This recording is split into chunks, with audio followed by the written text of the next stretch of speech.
Class 10th में पहला chapter है रासायनिक समीकरण एवं अपक्रियाएं। उसमें सबसे जो टफ छात्रों को पड़ता है समीकरण बनाना एवं संतुलित करना। तो आज हम समीकरण बनाना एवं संतुलित करना सीखेंगे। कैसे समीकरण को बनाते हैं, क्या नियम होते हैं समीकरण को बनाने के, और कैसे हम समीकरण को आसानी से संतुलित कर सकते हैं। आप बहुत इजी वे में सीखेंगे कैसे हम। तो सबसे पहले समीकरण बनाने का नियम जो है, हमें जो नियम है, सबसे पहला नियम, जैसे मान लीजिए ये रिएक्शन है, कॉपर की क्रिया H2SO4 से कराने पर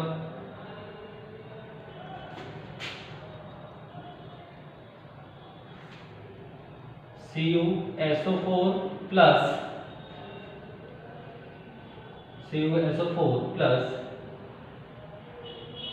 SO2 प्लस H2O बनता है। अब ये कैसे बना, समीकरण कैसे बनाएंगे हम। तो सबसे पहली चीज़ है, हमें संयोजकता आनी चाहिए कि किस तत्व पर कितनी संयोजकता होती है। समीकरण बनाने में सबसे पहले हमें संयोजकता आनी चाहिए। संयोजकता क्या होती है? संयोजकता जो होती है, किसी तत्व के द्वारा जितने इलेक्ट्रॉन ग्रहण किए गए या उसके द्वारा इलेक्ट्रॉन दिए गए। इलेक्ट्रॉन को ग्रहण करना या इलेक्ट्रॉन को देना, तो वह उसकी क्या कहलाती है? संयोजकता कहलाती है। मान लीजिए ये सोडियम है, सोडियम का जो परमाणु क्रमांक होता है 11 होता है। अब इसका हम इलेक्ट्रॉनिक विन्यास में 281। किसी भी तत्व को अपना अष्टक पूर्ण करने के लिए क्रिया करता है, और इसकी लास्ट कक्षा में एक इलेक्ट्रॉन, कोई भी तत्व अपनी लास्ट कक्षा में 8 इलेक्ट्रॉन पूर्ण करने के लिए क्रिया करता है। तो इसे 8 इलेक्ट्रॉन पूरे करने के लिए क्या करना होगा? या तो ये 1 इलेक्ट्रॉन किसी को दे दे, या 1 इलेक्ट्रॉन किसी, या 7 इलेक्ट्रॉन किसी से दे। तो इसे ये बताइए कि इसे कौन सा आसान रहेगा, किसमें ऊर्जा कम खर्च होगी, 1 इलेक्ट्रॉन देना या 7 इलेक्ट्रॉन लेना। तो 1 इलेक्ट्रॉन देने में इसे कम ऊर्जा खर्च करनी पड़ेगी। जैसे मान लीजिए क्लोरीन होता है, क्लोरीन का परमाणु क्रमांक 17 होता है। तो इसका अगर हम इलेक्ट्रॉनिक विन्यास निकालें 287, 8 और 2 10 और 7 17। अब इसे अपना अष्टक पूर्ण करने के लिए कितने इलेक्ट्रॉनों की आवश्यकता है? 1 इलेक्ट्रॉन की आवश्यकता है। मान लीजिए 1 इलेक्ट्रॉन ये इससे ले ले, तो इसकी लास्ट कक्षा में कितने इलेक्ट्रॉन हो जाएंगे? 8 इलेक्ट्रॉन हो जाएंगे। और ये इसने इसे 1 इलेक्ट्रॉन दे दिया, तो इसकी लास्ट कक्षा क्या हो जाएगी? ये हो जाएगी।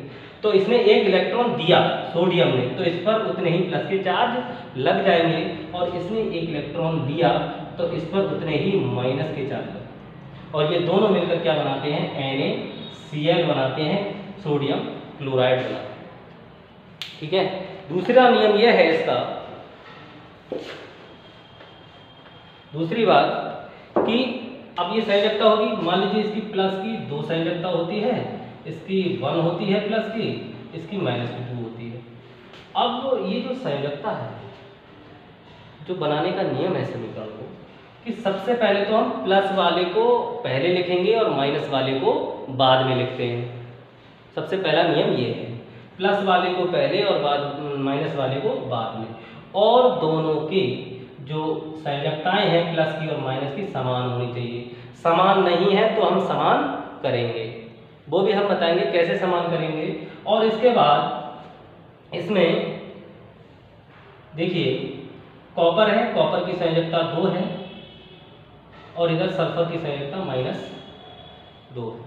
तो इन दोनों की संयोजकता समान है, तो कॉपर CuSO4 बना। और इससे यहाँ पर जब हम कॉपर के साथ क्रिया कराते हैं तो SO2 भी बनता है, और इसके साथ साथ जल बाहर निकलता है। ठीक है। और इसकी हम दूसरी रिएक्शन देखेंगे जिससे और क्लियर हो जाएगा। जैसे सोडियम की क्रिया H2SO4 से करें,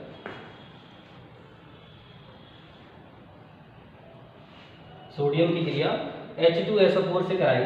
हमने बताया था आपको, सबसे पहले आपको संयोजकता आनी चाहिए। तो संयोजकता प्लस की 1 और माइनस की 2 संयोजकता होती है। अब इस पर हम क्या करेंगे?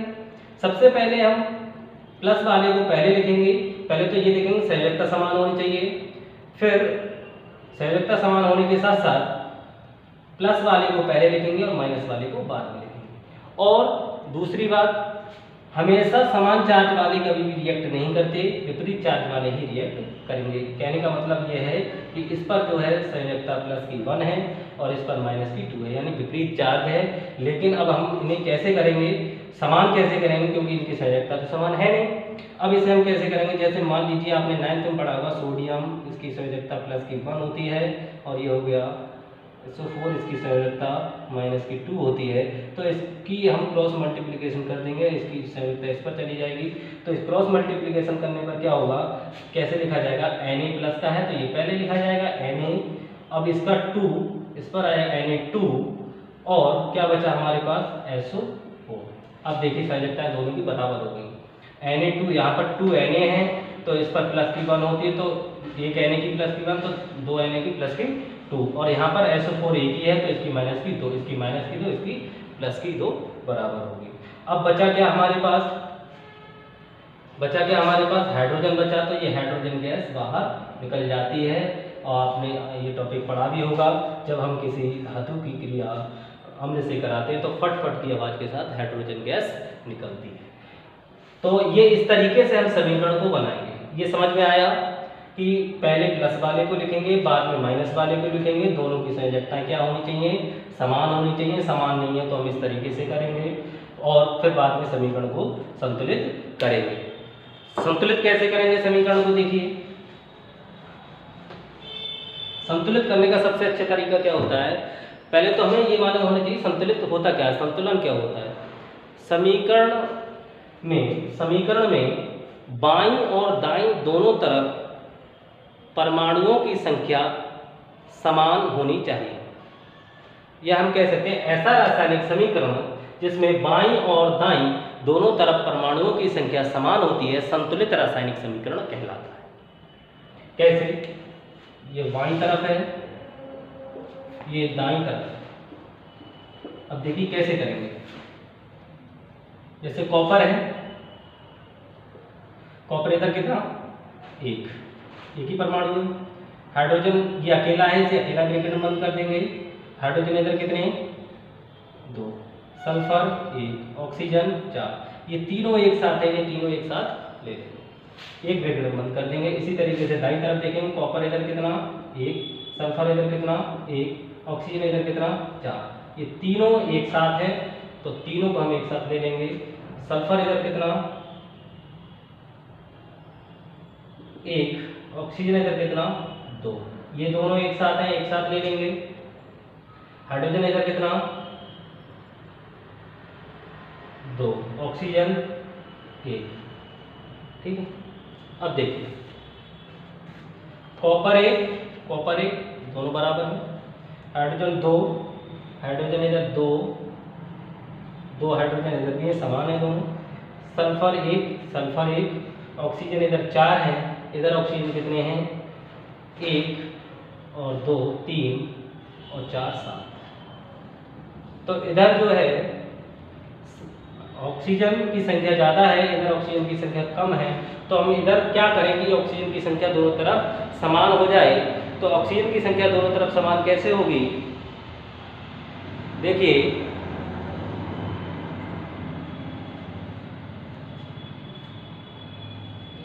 अगर हम यहाँ 2 से गुणा कर दें तो 4 दूनी 8, और आपको पता है कि ब्रैकेट में मैथ में भी आपने पढ़ा होगा, ब्रैकेट में जितने भी होते हैं जब एक के साथ गुणा होगी तो पूरी ब्रैकेट के साथ गुणा होती है। तो 2 एकम 2 और 2 दूनी 4। अब ऑक्सीजन इधर 8 हो गए, इधर ऑक्सीजन है 2 और 1 3 और 4 7, इधर ऑक्सीजन 8, यानी इधर अब ऑक्सीजन इधर कम हो गए। अब हम कैसे करेंगे देखते जाइए। हाइड्रोजन इधर हो गए 4, इधर है हाइड्रोजन 2, इधर हाइड्रोजन 2 ही है। देखिए अब हम क्या करेंगे, अब हम इधर क्या करें, इधर जो कि हाइड्रोजन 2 हो जाए 2 से गुणा कर देंगे तो 2 दूनी 4, और ऑक्सीजन इसके साथ ब्रैकेट में है तो इसमें भी हो जाएगा 2 एकम 2।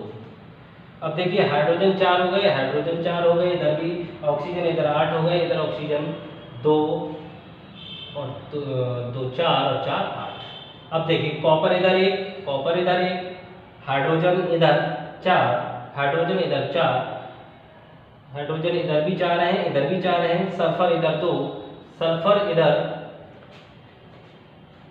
1 है, यानी ये कम है अभी, 1 और 1 2, सॉरी 2 है, सल्फर भी इधर 2 है।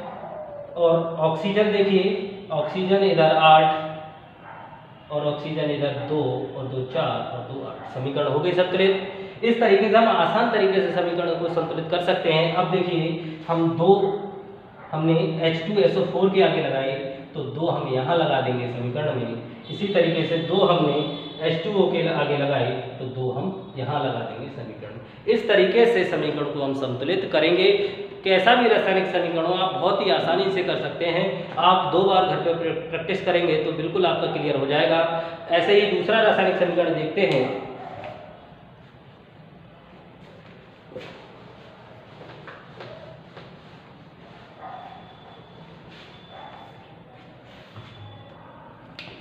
हाइड्रोक्लोरिक HCl की क्रिया ऑक्सीजन से कराया हाइड्रोक्लोरिक अम्ल की, तो देखिए क्या बनेगा। सबसे पहले अगर आपको कहीं भी समीकरण में H और O2 दिख जाए, तब आप आंखें बंद करके जल बना दीजिए। और आपको कहीं भी H और OH यानी हाइड्रोक्साइड दिख जाए, तो भी आपका क्या बनेगा, जल ही बनेगा।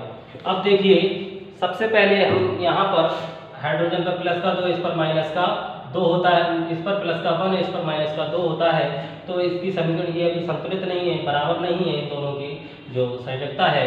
तो ये H2O बन जाएगा। H2O कैसे बना, हाइड्रोजन पर प्लस का 1, ऑक्सीजन पर माइनस का 2 और इस पर प्लस का 1, इसका 1 इधर, ये क्रॉस मल्टीप्लिकेशन से H2 इधर आ गया और वो इधर हो गया।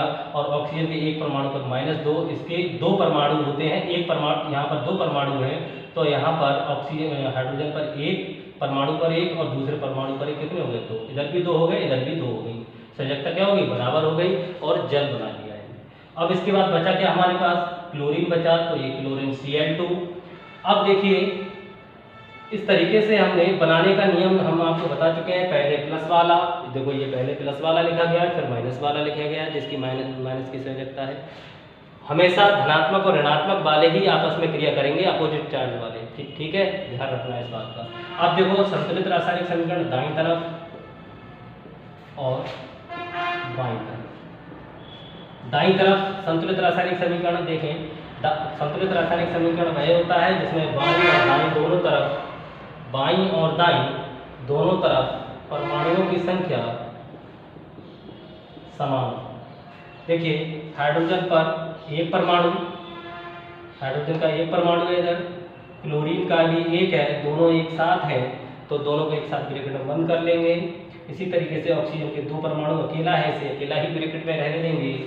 सबसे पहला काम हम यही करेंगे कि परमाणु कितने हैं और कौन किसके साथ है, तो उसे ब्रैकेट में बंद करना। दूसरा काम इधर भी वैसे ही करेंगे, हाइड्रोजन 2 ऑक्सीजन 1 दोनों एक साथ हैं, तो एक साथ लेंगे। इसी तरीके क्लोरीन अकेला है इधर परमाणु, लेकिन 2 इसे अकेला एक ब्रैकेट में बंद। देखिए हाइड्रोजन 1 हाइड्रोजन 2, अब हम हाइड्रोजन 1 हाइड्रोजन 2 यानी इधर कम है, क्लोरीन 1 क्लोरीन 2 ऑक्सीजन 2 और ऑक्सीजन इधर 1। तो पहले तो हम इधर ऑक्सीजन बराबर करें। ऑक्सीजन देखिए इधर 2 है, इधर 1 है, तो हम कितने से यहाँ पर गुणा करें, क्योंकि ऑक्सीजन इधर 2 है। तो यहाँ 1 ऑक्सीजन तो कितने का पहाड़ा पड़े, तो 2 से अगर गुणा करेंगे हम, 2 एकम 2, समीकरण कितने हो गए, ऑक्सीजन 2 हो गए। अब लेकिन आपने मैथ में पढ़ा है कि पूरी ब्रैकेट के साथ गुणा होगी, तो इसके साथ भी 2 दूनी 4। ठीक है, अब देखिए ऑक्सीजन 2 यानी ऑक्सीजन की संख्या दोनों तरफ बराबर हो गई। अब क्लोरीन इधर 2 और इधर क्लोरीन 1, हाइड्रोजन इधर 4 हाइड्रोजन इधर 1। तो हम इधर हाइड्रोजन कितने से गुणा करें, क्योंकि हाइड्रोजन भी इधर कितने हो जाए, 4 हो जाए।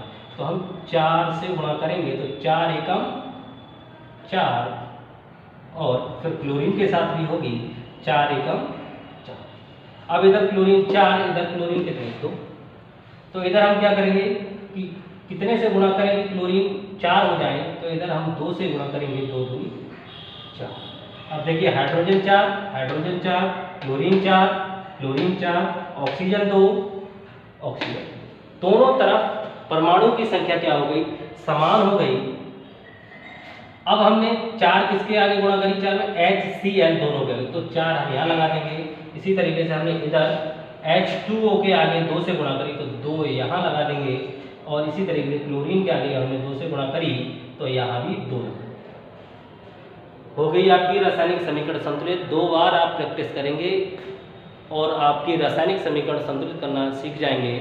अगर आपको वीडियो अच्छा लगा हो तो प्लीज़ वीडियो को, चैनल को सब्सक्राइब करें, वीडियो को लाइक करें और शेयर करें।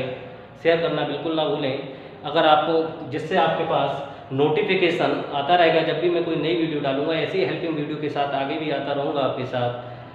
धन्यवाद।